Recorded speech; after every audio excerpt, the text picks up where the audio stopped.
Hello, this is Jim Tressel, and we're on our second episode of It's All About the Team.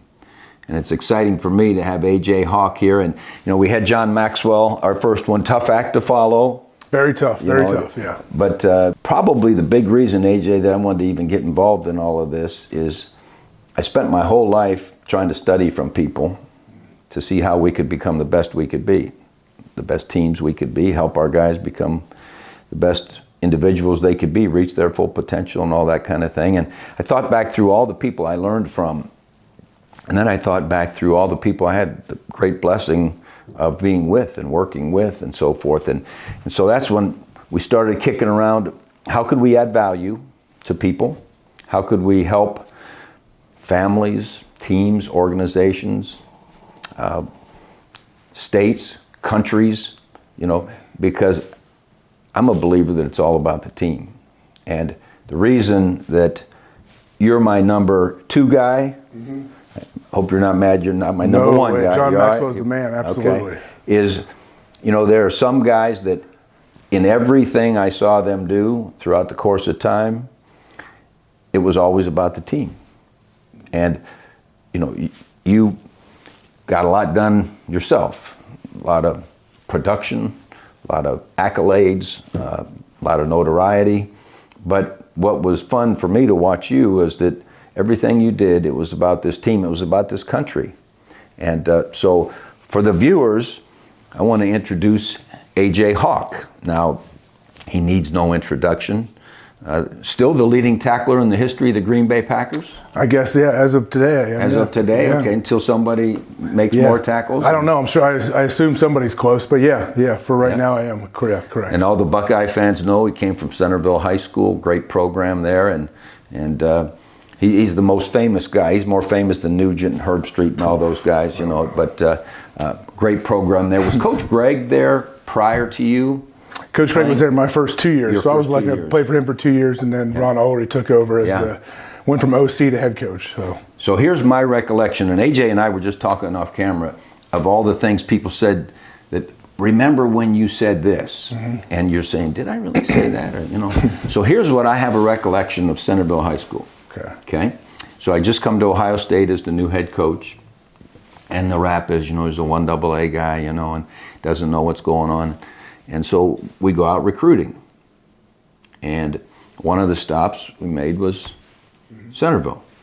And I remember meeting Coach Ullery, who was a heck of a guy and ended up his son being a player for us. And is his son coaching there He's now? the head coach at Centerville now. It's great people. We're talking and this and that. And I said, well, my staff has said there's a guy here named AJ Hawk. And we're, he's on our board. Can you tell me about? Oh yeah, great guy. This and that. And I said, he said, I think he's over in the weight room or in the hallway or somewhere. I just recall being down. He said, why don't you meet him? I said, well, we can't really sit down with him. I think he's an underclassman. I can bump into him and say hello, but that's it. We can't get involved. And so we walked down, and I think you were in the weight room, and I'll never forget this. I hope you remember it, but maybe you won't. I said, well, AJ, if you didn't or couldn't play football, what would you like to do? And you said to me, as I recall, I think I'd be a Navy SEAL. Yeah, I definitely said that. It makes me cringe now thinking of saying that, because that's you hear people nonchalantly throw that out. Oh, I'll either work for J.P. Morgan or I was going to be a Navy SEAL. I'm like, it's not that easy, But yeah, at the moment, absolutely, that was my plan. And that's all I needed. I remember going back to the campus, and I said to those guys, they have these big recruiting boards, and this guy's this height and this weight, and this many stars and all that stuff. And I said, hey, this guy wants to be a Navy SEAL. And I said, he may not even know what that means, but the fact that that's in his eyes, that tells me that it's all about the team. It's all about the country. And so many of you knew he was from Centerville. Of course, you all knew he was an All-American at Ohio State. Lombardi Trophy? Yeah. Lombardi Trophy winner, and extraordinary career with the Buckeyes, and on to the Green Bay Packers. 8 or 9 years? I was there 9 years. 9 years at the Packers. 11 total, I guess, in the league. Well, you know, it was funny.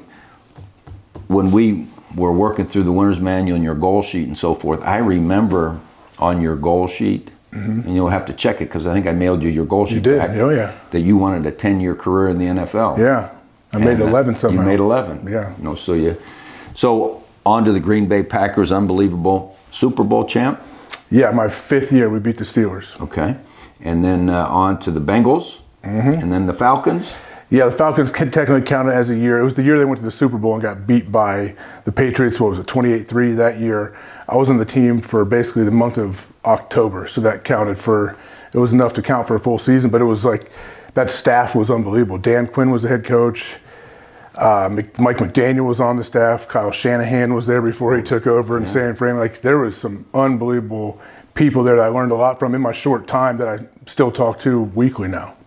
So you retire, and what I remember, again, these are all recollections, and it's good now we can get them on tape and so people can Google it and find out if it's true and so forth. But my recollection, shortly after that, your wife Laura wanted to have a retirement party. So she got a hold of a whole bunch of people from the Packers and the Buckeyes and the Falcons and the Bengals, and it was a surprise party up in the recruiting room at Ohio State and Ohio Stadium. And I remember when you came in, Laura had told you there was some charity fundraiser and she was dragging you there, and you were kicking and screaming a little bit, and all of a sudden there's Mike McCarthy, Aaron Rodgers, your Buckeye guys, and so forth. And to me, that was just another example of, I hadn't been with you for the last 11 or 12 years, but you could tell by the way the people flew in from all over the country that obviously you were a great team member. And so it's extraordinary. And so let me get into, we all know who AJ Hawk is. You know, Pat McAfee works for AJ, right? No. Very cool. No, Pat's you know, he's the guy. I just somehow got along with that. Got in with the crew and got in there. But no, I've never seen anybody like Pat. He can do everything. Well, you know, I worked with Pat 1 year. Yeah. Oh, with yeah. The Colts. Yeah. Pat was a stitch now. Yeah. Now, you talk about the odd couple, Pat McAfee and Adam Vinatieri. Oh, I'm sure. I mean, Adam Vinatieri was just, you know, quiet, focused. You know, he might kick at least while I was there, 2 balls in a practice.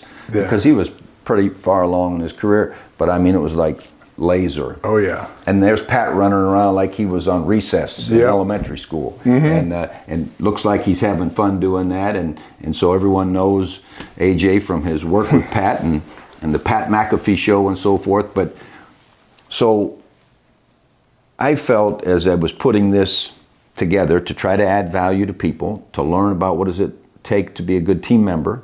And if they can glean one little thing from each guest, add it to their program. My whole life, whether it was reading every John Wooden book, pick 2 things. Read every Tom Landry book, listen to this speaker, read from John Maxwell, read Zig Ziglar. I don't care if we could just pick one little thing and it could help our team. But what dawned on me was that as I looked at AJ Hawk, to me, you looked like a natural leader in that, you know, everyone says, oh, AJ Hawk, you guys did a great job with him. I said, well, AJ Hawk was that way when he walked in the door. And it really dawns on me the importance of understanding what it takes to be a member of a team beginning at home.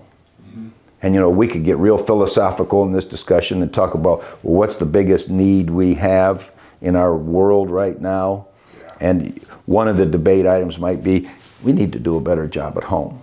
Because as people move along, they either grew to understand that it's not just about them, it's about the whole world, it's about the team and so forth. And so when you walked in the door, whether it was because of your great high school programs or the great program at home or whatever it happened to be, but as you think about your parents as leaders, tell me what you think you gleaned from them. Man, I mean, everything that they kind of set the tone at the moment. I didn't know as a kid. I think about it now as a parent, like, oh, how do my kids look at whatever I'm doing? Like, you think about it now, but I think the ultimate like lead by example was my parents. My dad especially, like never, I think one of my parents was at all of our games ever for our whole life basically. Either my mom or my dad. I think my dad, I don't know if he missed an NFL game of mine. Every away game, every home game, everything. And what he would say is, people would say, "Man, so do you go to some of the games?" And my dad's like, "Yeah, I go to all of them." And they think, "Wow, even the away games?" And he started thinking like, "Well, yeah, what else am I going to do? My son playing football in the NFL. I'm going to go. I don't know how long he's going to be there. Like, I'm going to go try to watch him if I can." And he worked it around his work schedule, where sometimes he'd have a work trip. We'd be playing in Seattle, and all of a sudden, Saturday night, he's scheduled a dinner for different people, some clients he has, and he can kind of work it into a work trip. So he was always doing that. But I was the youngest of 3 boys, and that's the biggest thing for me, was just trying to be them, trying to get to where they were, to do whatever they were doing. And I was lucky that both my brothers were super, extremely hardworking guys that were very like selfless and very good too. So I was just trying to be them. Like there was no like special thing or anything my parents ever said to me. Like my dad was always there. I still tell people, like, they assume, "Oh, your dad, like, would he like wake you up in the middle of the night, make you guys run sprints in the backyard?" Like, absolutely not. He would never have done that. But I could easily go wake him up in the middle of the night and ask him to rebound for me because I want to shoot free throws. And he would just roll out of bed and come shoot and rebound for me. So like, those are the things I always remember. They were always there and never once like turned down or said like, "Oh no, we can't do that. You gotta just stay inside. I'm tired. I want to sit here and not do anything." Like that's never happened in my childhood. So I am very aware of that with my kids now. Like I don't ever want to be too busy or doing something to where I can't. If they ask me to come do something, I want to be available. Well, I read somewhere and that the author said that really the only thing that the human is capable of learning from is example. Yeah, what do you I believe that. I mean, that's how I don't know. I think we get, like I said, bring everything back to kids. Like my kids don't care what I say now. Like they've been around me enough. I can sit there and correct them and say, "Hey, that's not how we do this." They tune that out. So I'm sure as a coach, you're always trying to figure out, how do I get the message to these people? But yeah, like how do we know when to speak and when not to? Yeah, it's what you do. It's what you model. And you'd be surprised. I remember getting a note from my son one year. He was probably in his 30s, and he was like, I don't know, Father's Day card, whatever. Yeah. And it was like, "I really appreciate everything I learned watching you." Oh. Which, not listening, not all the baloney you threw me that you told me you walked uphill both ways to school, all that stuff. But, the modeling thing. Yeah. So you talk about your kids. And so I'm older than you. See, I'm 71. How old are you? 40 now. So I'm 31 years older than you. So you still look the exact same as you did 20 years ago. Yeah, right. That's a good thing. So I'm hip with Lennon and Hendrix. There you go. Okay. So they're from my day. Yep. Okay. So Vedder. Who's Vedder? Eddie Vedder, Pearl Jam? No Pearl Jam? Eddie Vedder's probably 55. But that's 16 50. years, Yeah, they've been. I was coaching when Vedder was. What You're was right. Vedder doing? Rock and roll? Yeah, still is. Still going. Is? Still Okay. going, yeah. All right. And then Axl? Axl Rose from Guns N' Roses, where I wasn't a huge, giant Guns N' Roses fan, but we like the name. Okay. Your idea, Laura's idea? You probably have no input. Both. Okay. I mean, a lot of things I don't need to have input, or I don't care to have input over. That one was pretty collaborative, actually, because my daughter came, and we liked the name Lennon, John Lennon, just for a girl's name. It was unique, whatever, at the time. And then we knew if we had a boy, we wanted to name him Hendrix. I was actually Laura was there. I think I was maybe my first year in Green Bay, and someone brought a kid, and I was doing like a signing somewhere, and they popped their kid up on the table and said, "Hey, this is my boy Hendrix." And I was like, "That's a sweet name." I didn't have any kids yet. And I told Laura McKay, "This kid's name's Hendrix." I started doing like Hendrix Hawk would be cool. And so we made the note, if we ever have a boy, we'll name him Hendrix. So we knew once we had the first two with like the musician thing, we're like, all right, we'll figure it out for however many more kids we have, we're going to just stay in that theme. It's funny how you make those decisions. So we wanted the name Zach, our oldest is Zach. Mm-hmm. And I was watching an Oklahoma game one time, and the free safety, think it was Zach Henderson or Zach something, Yeah. was spelled Z-A-K. Okay. And I said, you know what? We're going with doing it. Z-A-K. Yeah, why not? You know, you got to go with things. But so as you think about how blessed you are, you know, to have kids, and you were the youngest of three, you got to watch all that. You got to model your brothers. You got to model your parents. I was the youngest of three. Mm-hmm. I got to do the same thing and so forth. And you know, back when we were in the Fiesta Bowl, there was a lot played that, you know, you were going to sack your girlfriend's husband, brother, Brady Quinn, Laura Quinn, and all that kind of thing. And you know, you think back through all the blessings you have. Family is number one, and understanding the importance of team, whether it's Team Hawk or, you know, Team Tressel or whatever it happens to be, you know, that's where we need to start. And sometimes we get so busy. Yeah. I know that's the problem with coaching. You know, you're working 120 hours a week, and you know, but you have to stay with the fundamentals, and you know, it starts with the family. Mm-hmm.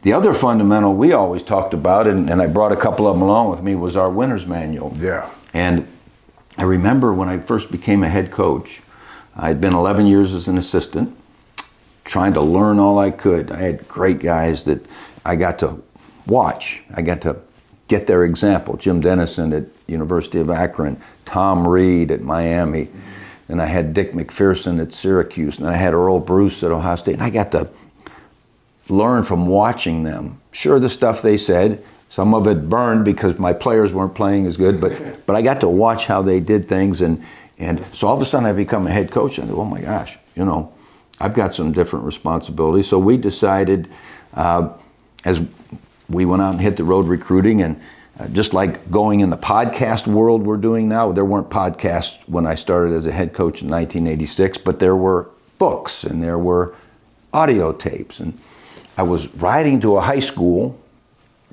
to recruit a kid, and I was listening to an audio tape of Hayden Fry.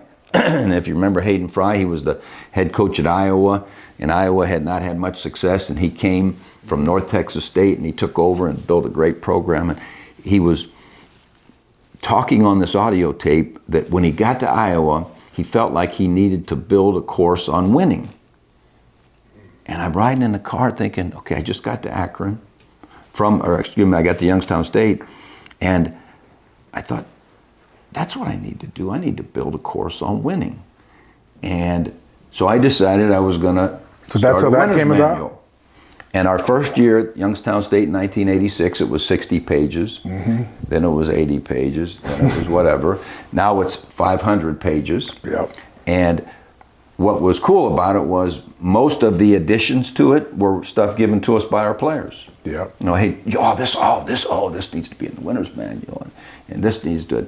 And I remember one time with your boy Bobby Carpenter. No. Every year I tried to thin it down a little bit because we can't get to 1,000 pages. You know, it costs too much or whatever. And I took a page out of it. Yeah. I thought, well, okay, we've had this in here for 15 years.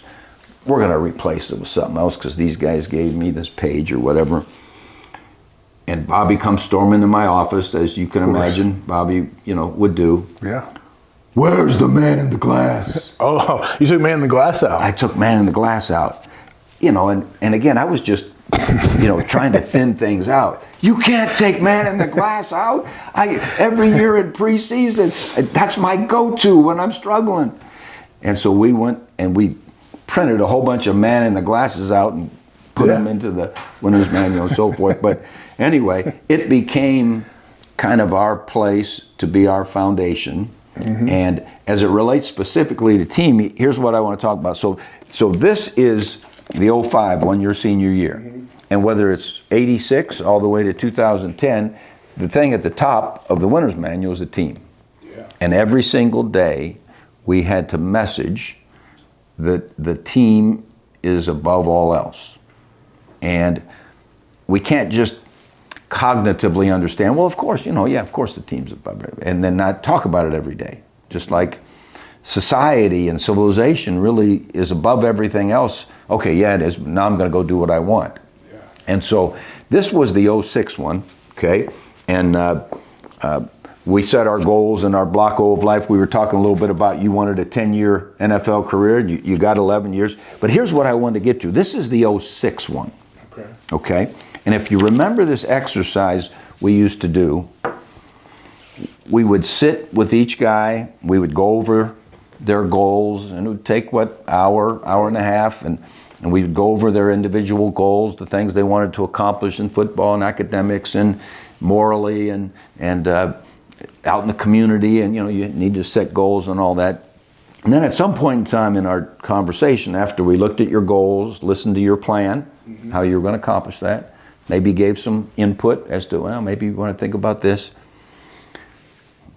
we would then kind of pivot and talk about what we wanted to become as a team and how we wanted to be remembered as a team. And if you remember, I would say to you, and this is individually, not to the whole team, but you and I just sitting there, okay, so your Centerville senior year, if you had to think of one word, and you would give me that word, whatever. And so, but the ones that we wanted to really be remembered well was when we were seniors. What were the younger guys going to say that they remembered about that team? Yeah. Right? Uh-huh. I mean, because a lot of responsibility and leadership and so forth was given to older guys and seniors and so forth. And so I thought I would bring back, here's what the 2006 seniors, which were the guys that some of them you came in with, because some of them redshirted, okay, and some of them were just younger than you over the course of time. And this is what they said when I said, well, describe our 2005 team, which is your... I've never heard that. Yeah, I haven't heard what any of this is. No, because you were gone. Yeah, I was gone. You were in Green Bay, right? Hey, teammates, I want to tell you about a project we're working on with Youngstown State University. One of the ways Ellen and I have decided to give back is through the Tressel Institute for Leadership and Teamwork.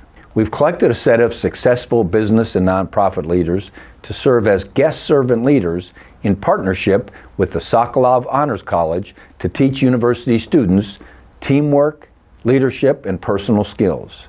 We teach from a foundation built on gratitude, excellence, hope, love, and selflessness. If you're a young person or parent helping to search for a unique college experience, you can learn more at tresselinstitute.ysu.edu or ysu.edu. Links will be provided in the show notes. So here's what the 2006 seniors said about the 2005 team. Okay. And in the context of, okay, here's what we felt about that team, and what do we want said about us. Okay? So in 2005, we could go back to that. Here's what you said you wanted the people to say about you. Okay. The first one was that you were a team, that you were great, that you were consistent, that you were champions, that you were dominant, that you were relentless, that you were exceptional, that you were difference makers, you were leaders, you were determined, you were hungry. That's what you guys said, seniors in 05 said you wanted people to say about you in the future. Okay? Okay. All right? So let's see what they said about you, right? Yeah, let's see. Let's open up the envelope and see what they said about you. Unsatisfied. Because we lost to Penn State and should have won it all. Should have won it all. I mean, really, if there were a 12-team, I was thinking of this driving up. I'm thinking about some of the teams we had by the end of the year. Oh yeah. If there were a 12-team playoff, and maybe that was my fault because I came from that playoff mode where everything was about being, like we used to always say, hey, look, all I got to do is get in the tournament. I'm gonna be fine. But anyway, this is a support group along with being a I'm 4-0 in bowl games. I mean, I think we absolutely always. No question. No question. Unsatisfied, inconsistent. Leadership, meaning good leadership. Finished. We definitely finished. We definitely We finished. needed to win. Because we were down to Michigan by 9 with, 6 minutes to go? Yeah, Gonzo's catch, all that. Yeah, Yep. that one sticks out. And then Notre Dame handled them pretty good. I always tease those. I was teasing Marcus. I said, we only had 696 yards against you guys when I coached against you. Of course. That's what I said. You should find. I don't know if they can find it at a post-game press conference at that game. I remember saying I was pissed at the media for how they were like talking about Notre Dame before the game. Right. And I remember I said to the media, they asked me a question about whatever. I said, I had a lot of you guys asked me, how are you going to beat a Charlie Weiss team that's had 6 weeks? He's had 6 weeks to coach from whatever. And I was like, how are you going to beat a Jim Tressel coach team that has 6 weeks to work for? I was like, how does that work? I remember being pissed at them afterwards. Very, very happy to be able to say that after we won. Oh, it was. I remember saying to Santonio before the game, we're going off kilter, but anyway. So Santonio said to me before the game, he said, I think I'm going out early. Yeah. And I said, okay, well, look, Tone, you should. You're ready. But let's not announce it if we don't win this game. Yeah. Because then they'll say, oh, he wasn't focused. Yeah. You don't want to, But better yet, let's just go win this game. And then you go ahead and announce it, all that kind of stuff. Well, Santonio went off. Oh, he did. Yeah, he did. Yeah, he did. He went crazy. So leadership, finished. Leadership, driven, Yeah. tough, opportunistic, hardworking, fighters, fast. Yeah, I guess we were a fast team. We had some talent. We We had some guys. Bonding, Okay. new identity. Like we had one. What does that mean? I don't know. This is the 06 seniors said that team gave them a new identity. Maybe like the move on, like because when I came in, it was kind of like some of the guys you recruited. Some of them maybe the whole class has changed over because I was your first recruiting class. I remember. No, second. Second, but when I came in, it was like I talk about those seniors that when I was a freshman, like those guys, like they don't build them like that anymore. Like those were men. Like those were like truly throwback guys where they were awesome. But it was cool. I remember my first year, we get in there and all of a sudden I'm a month into school and I'm at Owen Tangi Commons at some party that a bunch of the older guys said, hey, why don't you come on by? And we're all a bunch of freshmen mixing in with them. Like, this is pretty cool. I would have never invited us if I was them. Right. But guys like that, it was honestly, it's so impressive of how they could still enjoy the whole college experience and live in like they would have your back no matter what from anything. And then you come to a 6 a.m. workout and they're first in, like they're winning the first sprint. Like they truly knew like the true balance. And like I say, like that's what men were men. Those guys were tough, and that's who we got to watch too. I was gonna say that was your model. Yeah. So I'm like, okay, we knew the second we walked on campus, like. Okay, even if it was a 7-on-7 that we were doing in June with no coaches, like people were getting in fights. People were like, we're holding each other accountable, and so that's what we saw. And so that was had a huge impact on us. And what's funny? You talk about you had that opportunity to learn from that model. Mm-hmm. So let me fast forward to today. So I remember when James Laurinaitis was talking about getting into coaching. And we were talking about he was going to think about going to Notre Dame as I don't know if he was a grad assistant or I don't know, something there. And the only thing I said was, okay, James, there's nothing like trying to build a team. I mean, that to me is the most fun thing in the world. I said, but it's not the same as it was when you were in college. Yeah. You got to go in with your eyes wide open. It's going to be a little bit different.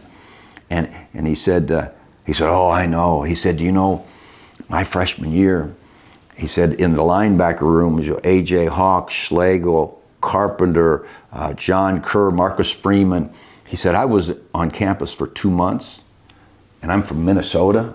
I don't know any of these people. He said, if there was a portal, I would have probably left.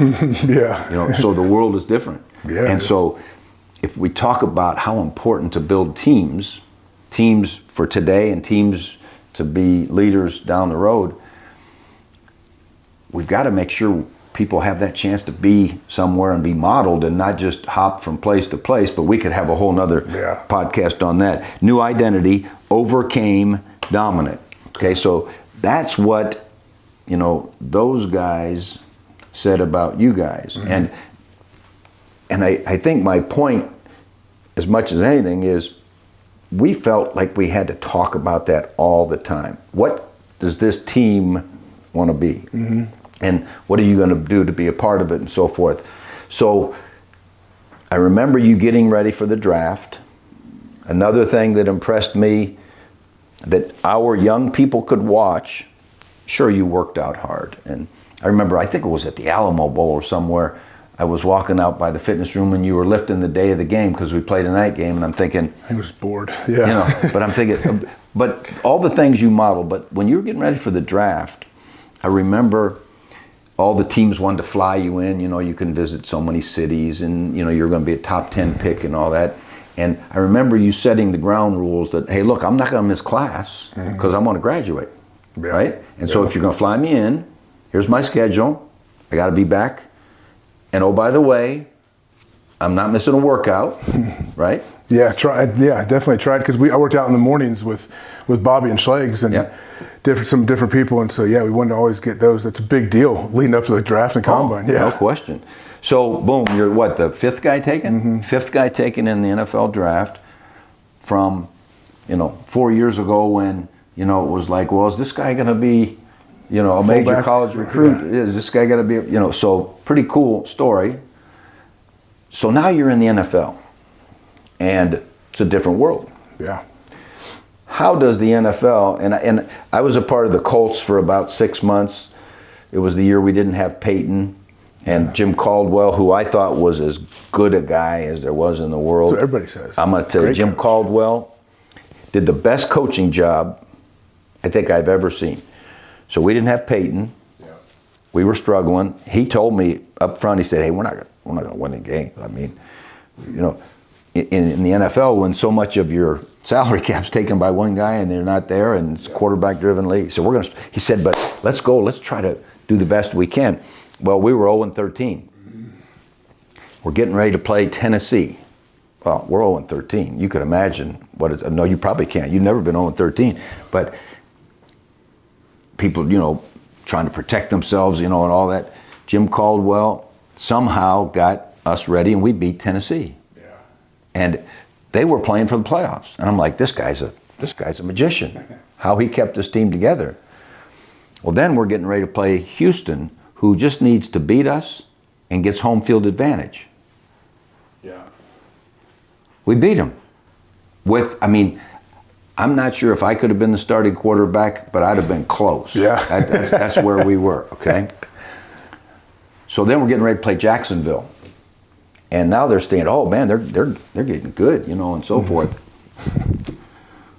Well, we ended up losing, but because we lost, we got Andrew Luck. Yep. So things work out. They do. But anyway, so I've only been around the NFL a little bit, and it's a different world.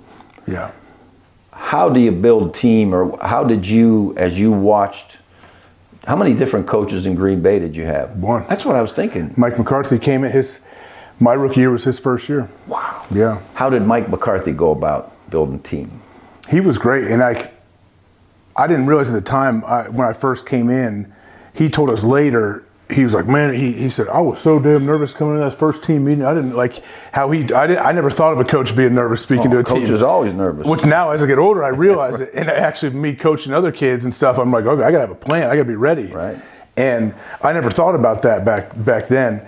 But watching him, like, that's all he cares about, his team. He's an old school Pittsburgh guy, family, loyalty, and without really knowing it, like, I watched how he did it. Ted Thompson was the GM at the time, who has passed away since. He's the one who drafted me there. Like, they maybe didn't, like, Ted didn't have to talk about it a lot, but he absolutely, like, made sure he was bringing people that were right for the locker room, that would fit. And it's easy to, like, say that, oh, the culture, you got to bring the right kind of guy, but it's true. Like, one selfish guy can bring, like, say you have a selfish receiver and say he's pretty good, like, eventually his production will probably drop off. But if all those young guys are watching him, he can run, that whole room can become pretty selfish and they'll let their egos take over, and then it spills into other areas, and that's just a thing. Like you got to find a way to work around that or bring in the right people. But I say, like, so my 5th year was the year we won the Super Bowl, and we talk about it still all the time with my wife Laura, and when we get together with different guys from that team, like that was by far the closest team we've ever had on and off the field. And we had a very close team. I was so lucky. Green Bay is very much like Ohio State. The fan base, how they care about the team, and how like the Packers go about things the right way. That's how Ohio State is. So that part was easy. But the players, like I just remember so many different guys, like just how it was fun. Like after every game, we had this place called the Sports Corner. We would all go. Like our families could come. So whoever you had in town, you come and you could hang out for a while, and without even like knowing it in the moment, we're like, man, we look back on it and realize how special that year was because of how tight we all were, and you can't put a stat to that. You can't measure that, but that's a huge thing that you have to figure out. And it starts with bringing in the right people, I think, but then you do have to talk about it. If you don't have like the one thing for sure, I know my dad talks about it a lot in his business world, was like, as a leader, you all gotta find a way to be working towards one common goal, something that you're all striving for, and you gotta bring all these people together from different diverse backgrounds and all these things, and you gotta have them all going in the right direction. And that's what I learned definitely at Ohio State and in high school. Like we knew where we were going. We knew what we wanted to do. There was no secret to how we needed to get there and what we were doing, because we talked about it every single day. Right. And I think you were ahead of the time with the winner's manual. You'd open it up and you'd say, okay, today is, I don't know, what are the words? What was the buzzword? Anything. Character. Page 75 through 222 is the character section, and then you write what I'm thankful for, I'm grateful for. And that was, I don't know, when did you start? You started out at Youngstown State? Mm-hmm. So that you were what gave you that idea? Because that's something now that you think of now with all self-help, different things, mm-hmm. and like being, your gratitude, all of that. That wasn't really talked about much back then. Yeah. But that's when you started back then. That got me thinking. When we first started doing that, I was so dumb. I've mentioned it before. Like I think my first couple submissions were pretty sarcastic. Like, I just want to get to football. I was like, what are we doing? Like, I don't understand this. What are we talking about? And then I thrived. Then I like needed it. I wanted those morning sessions to go for 30 minutes. Like, I wanted to sit there and get to read through the winner's manual and write, and actually you realize, maybe just as you get older and mature, you realize, like, no, this is actually really good. This is great. This actually sets my day in a great direction. And I think everybody kind of comes around to that. But like, what made you do that? I'm not sure when we started the winner's manual at Youngstown State in the first few years, we did the gratitude part. It was one of our fundamentals, mm-hmm. but it didn't become the kickoff of every day. Then all of a sudden we were having all kinds of success. And people could get kind of, well, this is, we just win here, and this is easy. And so I think somewhere there in the 90s, we came to that revelation that, hey man, we better realize how lucky we are to be at this place, and et cetera, et cetera. How hard it is to get here and then to stay there. Right. Is impossible almost. Yeah, and so in our world, you guys were kind of all on the same page. You all had the same scholarship. Mm-hmm. You were all broke. Mm-hmm. The world was pretty even. Yeah. Okay, so you're in the NFL, and there's some guys making this, some guys making that. How can you handle that with the building of team, which colleges are now going to have to figure Absolutely. Out? So was there anything intentional from a team building standpoint that drew together people? Because in companies, let's face it, the CEO makes this much, and is there a tip we can give the viewers to talk about, hey, we're not all getting paid the same, and we're not all getting the same amount of notoriety, but we all need to be... Treat each other like... Yep. Can't be like, oh, there's my subordinates. People can't do that. Right. Yeah, in like the business world, that's got to be really tough. Just as far as like football-wise, it's again going, you got to have the right people too. Like, hopefully your quarterback's making the most money. That means you have a really good quarterback. Like, And if that guy can be someone that kind of brings people together and is not aloof and above everybody, and I was lucky my first 2 years with Brett Favre and then Aaron Rodgers, and Brett was great. Like I heard stories before I got there, like, oh, Brett's got a whole separate locker room and all this stuff. No, like Brett had a little area. The only thing Brett had special was there was a room in the back that had probably 500 items that Brett had to sign because everyone on the team had something that we needed. Like our dad wanted, my dad's got a jersey, my brother's got a jersey, so we'd put it back there and Brett would get to it eventually. That's the only thing he had. But Brett was one of the guys. Brett practiced every single day. I remember I picked Brett off in practice once or twice, and he wanted to fight me. He was mad. It could be July and not even during the season. He's mad. And when guys like that are inviting and kind of don't see themselves as above, but also hold people to that standard. That's part of it. But as a coach, I think there's no secret. It's got to be consistent every single day where the coach can't come in. I've said a lot of times, whether I love a coach or hate a coach, if he's consistent, I'll respect him. I'll respect. I could not want to play for a guy and it wouldn't be fun, but I could respect him at the same time. And then there's some guys you might like. It might be a lot of fun, but you don't have much respect for him too. That's not a great situation to have. But I think it has to be every day. It has to be consistent. Everything I've ever done in my life, without ever thinking of it, was just being consistent. I've had coaches tell me, oh, just try to get 1% better every day. My strength coach I had in Green Bay, who I love, named Mark Lavat, he'd use this kind of saying. He'd say, "Hey guys, don't come into my office April 20th, the first day of off-season workouts, and tell me, hey, coach, this year's going to be different. It's going to be different this year. You just wait." And I love that he shut him down. Don't tell me this in April. I understand. We're all excited today. Talk to me at the third practice in August, during on a random Tuesday. And so he'd say, every day we're making little deposits, and eventually we're going to make a big withdrawal. And that's what he said about the Super Bowl and all of that situation. And that kind of resonated with me. I'm yeah, that's right. There's no secret pill. There's no secret thing you can say or do. Just like you said, find a way to get the message across. Be intentional and not camaraderie is weird, isn't it? It's tough to figure out. How do you get everyone together? Because I have a hard time. You get a group, I do much better with 2 or 3 people. Right. You get 12 or 14 people. I'm this guy's an idiot, that guy's an idiot. You think I'm an idiot. You just don't, I don't know. It's hard. That's as a coach. I don't know how you do it. I found a big difference between coaching a team with 100 guys and a dozen coaches and trying to run a university. Because there's just so many people. How do you make a difference? It's like a politician, even if you have great intentions, good luck getting something through. Because how do you do that? Such a variety of thinking. But I think, to your point, whether it's Brett Favre or Aaron Rodgers, I remember listening to Mr. DeBartolo, who was from Youngstown, had all those Super Bowls at the Niners. And I don't know if you were still there when he brought a bunch of guys to our meeting room. He might have been gone.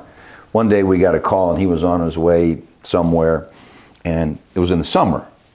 And so he said, I've never been to Ohio Stadium. And he'd been, all over the world, won 5 Super Bowls or whatever. And he said, I've got a bunch of guys, we're going to a charity event or something, we're going to stop in Columbus. I'd like to see the Ohio Stadium. And I said, well, would you have 10 minutes for your guys to say hello to my team? So it was the summertime. And he said, yeah, we'll do that. And then we'll go out and get some dinner, whatever.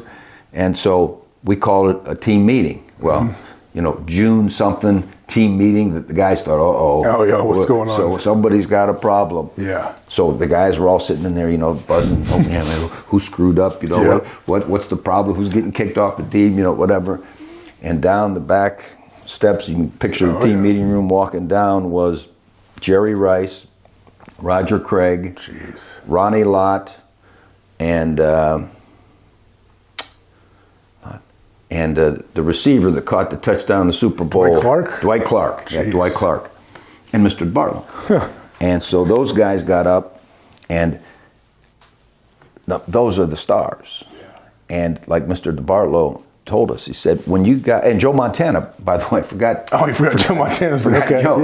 Joe was there. And Mr. DeBartolo used to always say, if the best guys are the best teammates and they work the hardest, you got it licked.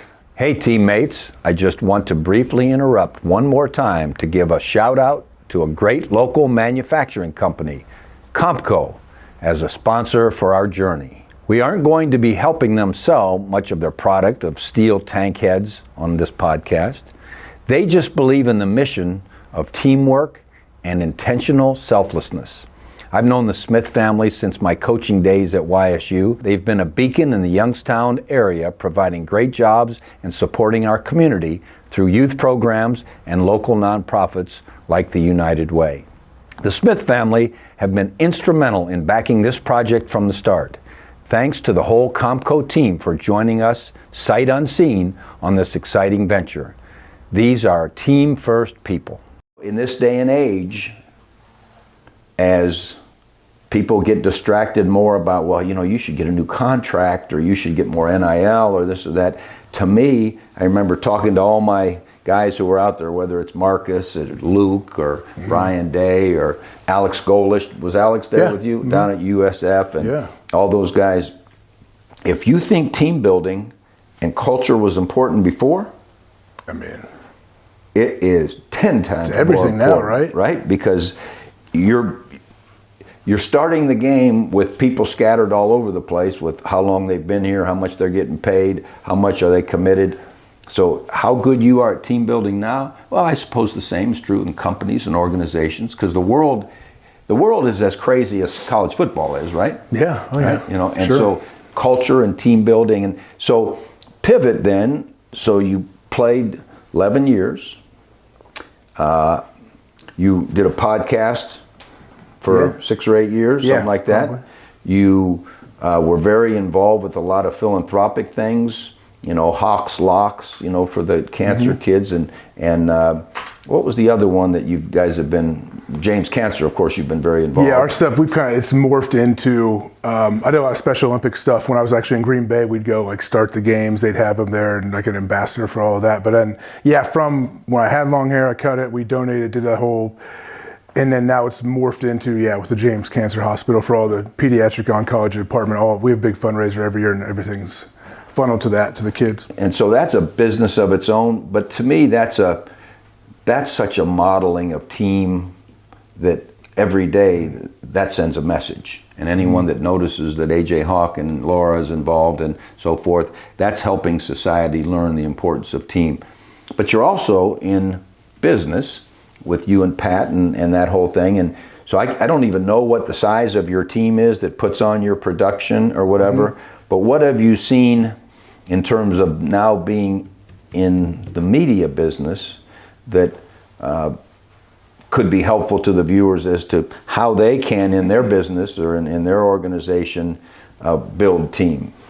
That's a great question. With so far as Pat, thinking of them as our team, which I feel we absolutely feel that way, like a big family. There's 15, 17 people basically involved. They're all in Indianapolis. I'm here, but we get together. I'm gonna see them tomorrow. We're going down to the owners meetings, whatever's going on. But I see people. I was with them a couple weeks ago, a big group of the guys, and for whatever reason, however Pat built kind of a couple of guys he grew up with, other guys he worked with other spots, and that's the team now that runs everything. Everyone has specific roles in what they do.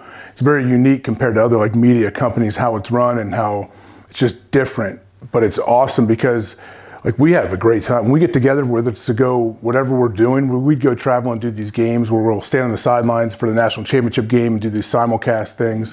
Everything we do, whether it's on camera or not, we're always pretty much the same. We always have a great time. We're always but everyone's always working towards trying to make the show better. Even though we're messing around, we're joking around, it's fun, we make fun of each other. It's like a locker room pretty much. Sure. But we're always looking for hey, we're always still working, always have group chats with all the new whatever's going on in the world that we could possibly talk about. So we all know I know Pat, being the guy that started everything, he wants everything to be great. He wants every show to be awesome. He really does. He'll never mail it in. And I think that definitely has a trickle down effect on everybody else. We won't either. And he'll joke about it and this show, he'll say all the time, this show stinks or whatever. But he doesn't. There's no way he believes that. He is very humble when it comes to that stuff, but he absolutely doesn't want it to stink and wants it to be great, and we all do. And I think because we see how much he cares about it and how it is, like it absolutely rubs off on all of us, and we do. Like, it's fun though. You gotta enjoy the people you're around. You gotta enjoy the people you work with or whatever you may do, because if not, it could be the coolest job in the world. It'd be terrible if you don't like the people. Oh, any job, right? Any job, it doesn't matter. You know, it goes to, we were talking a little bit about each year we would study a book and so forth, and I would think in your world, it's really true. Remember the book, If It Ain't Broke, Break It. Break It, Find a Better Way. Well, think of the world of media, where the competition, everyone's trying to figure out how they're going to. What's next? How do I get people to look at this? And without the team understanding that, and understanding that, oh no, they're patting you on the back. Oh, you guys have a highly rated show. Oh, just keep doing it the way you're doing it. Well, that's not the way a team works. And talking to a team about how are we going to keep that at cutting edge. And one of the things I thought our staff did a good job of was listening to you guys come up with ideas as to how we could get better. So much of what we did over the years, I mean, we might have gotten credit for it, but it was guys coming up with the ideas and having that open dialogue. I don't know if you were there yet. In fact, I think it was 2007. We had an acronym, WAYT. Yeah, it was not. You weren't there. So it was, what are you thinking? We wanted to know what everyone was thinking because we wanted their ideas. Oh. We wanted to find out because, they're listening to the talk shows. Yeah. They're listening to the brilliant people on TV. They're listening. And you know what? I remember when I was an assistant coach, Thursday night was the call-in show for Coach Bruce. Yeah. Friday morning, we got our heads ripped off. Really? Because he'd come in, this caller called in, and you know what? They're probably right. Oh, and we'd be sitting there as a staff, and so forth. But as I sat there for 3 years getting beat up every Friday morning and listening to it, I thought, there was a lot of things that people said that maybe actually true. Or actually could help. Yeah, it wasn't. I mean, it was like, ooh, you know what? Sometimes you're too close to a situation. It's hard to hear the truth, right? Sometimes, and you don't want to hear it. Yeah. Yep. Oh yeah. And so having that culture of everyone's input is important. And I would think you guys with your show, it can't be just, well, what does Pat think and AJ think, and no one else. Oh yeah, you absolutely have to. And we make the joke. It's a line from Ted Lasso. Pat says all the time, "I don't want to bring an umbrella to a brainstorm." He'll say, it's a great line from the show, and it makes sense though too. You can't be scared to. I wonder that when you ask players, "Hey, what do you think and what's on your mind?"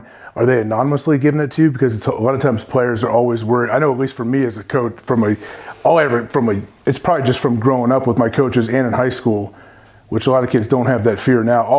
Whenever I spoke to the media in high school, college, or whatever, I just didn't want to say anything that my coaches would get mad at. That's all I ever thought of. I don't think that happens much now, but I wouldn't. It'd be, for me at least, I would always.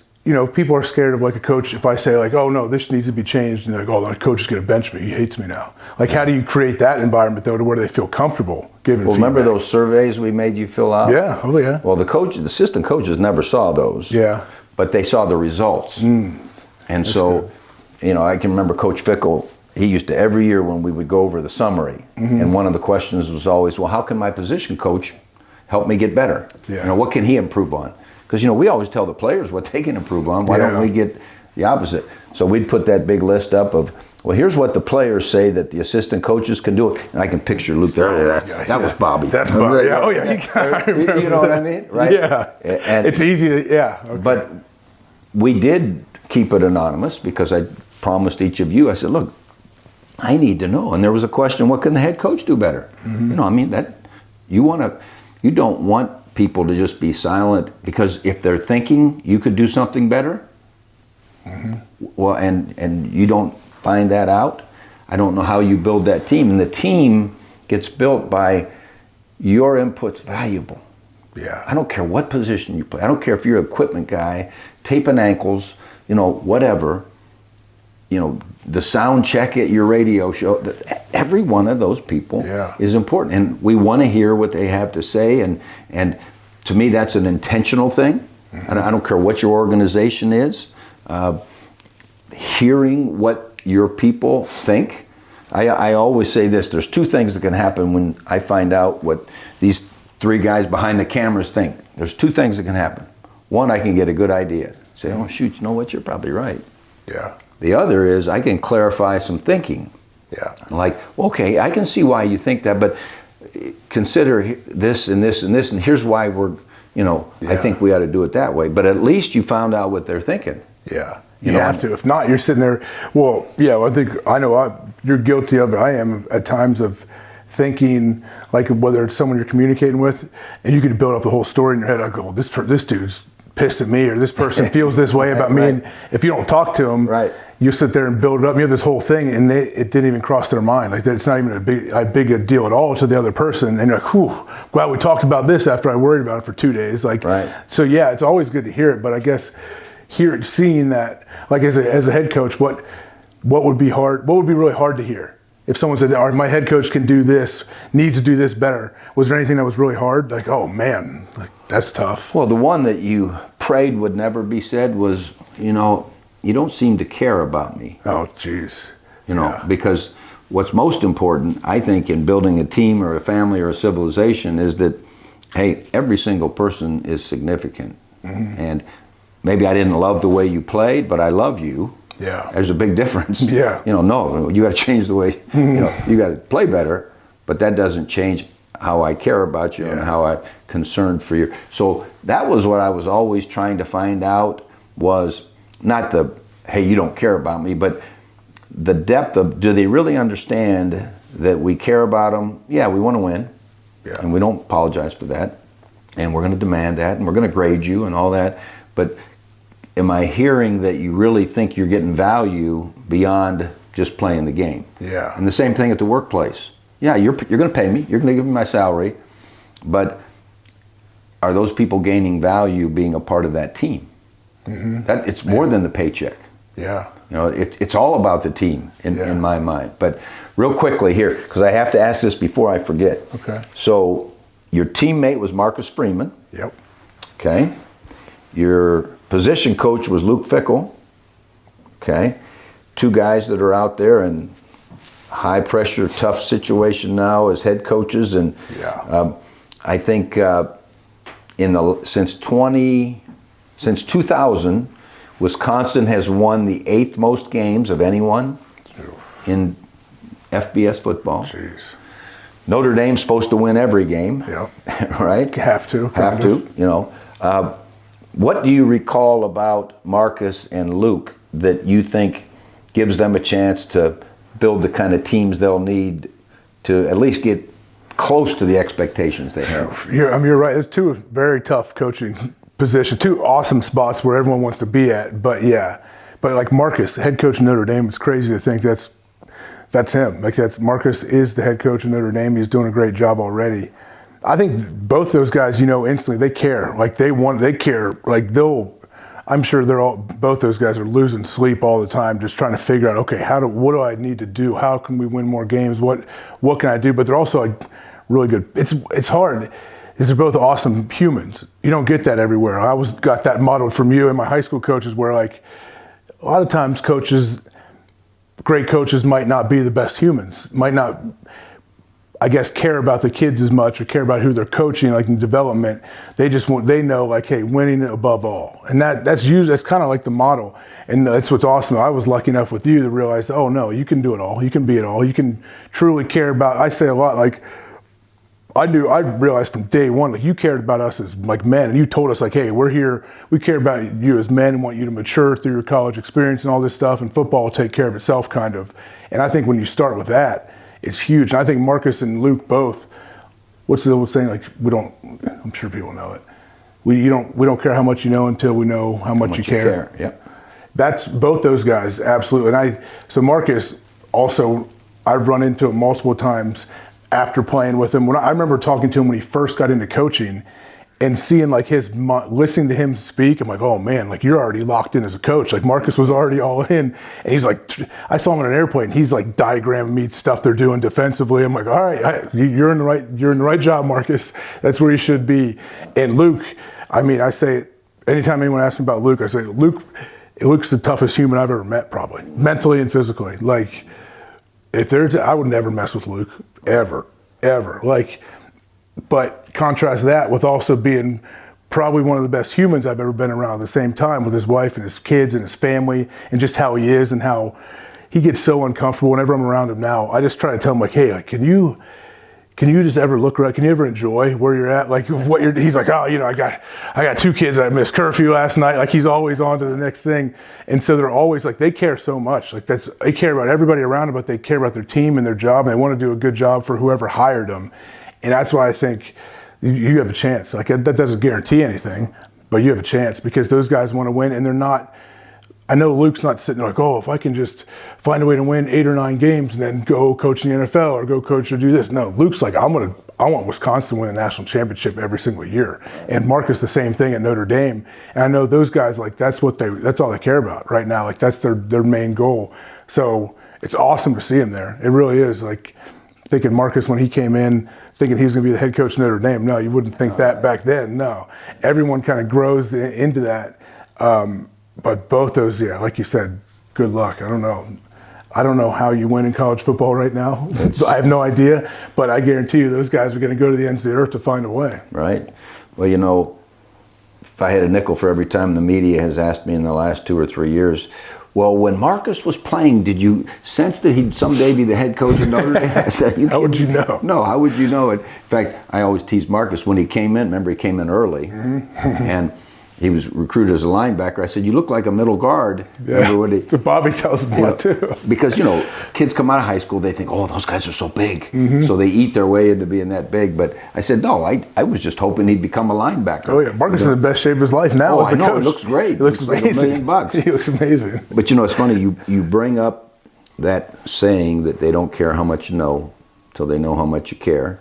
And we talk intentionally every day in front of our book. It had to be team. Well, every day in our staff room was that, okay, we got X's and O's, and yeah, we got to recruit this guy, and he might go to Notre Dame or he might go to USC. But dial back, because if we'll do that, if we'll make sure our guys know we care about them, then we'll, as you said, football will take care of itself. And then the other saying that was on our wall, which in the staff room, was a quote by Einstein, and it said, "Concern for man and his fate must form the chief interest of all technical endeavors.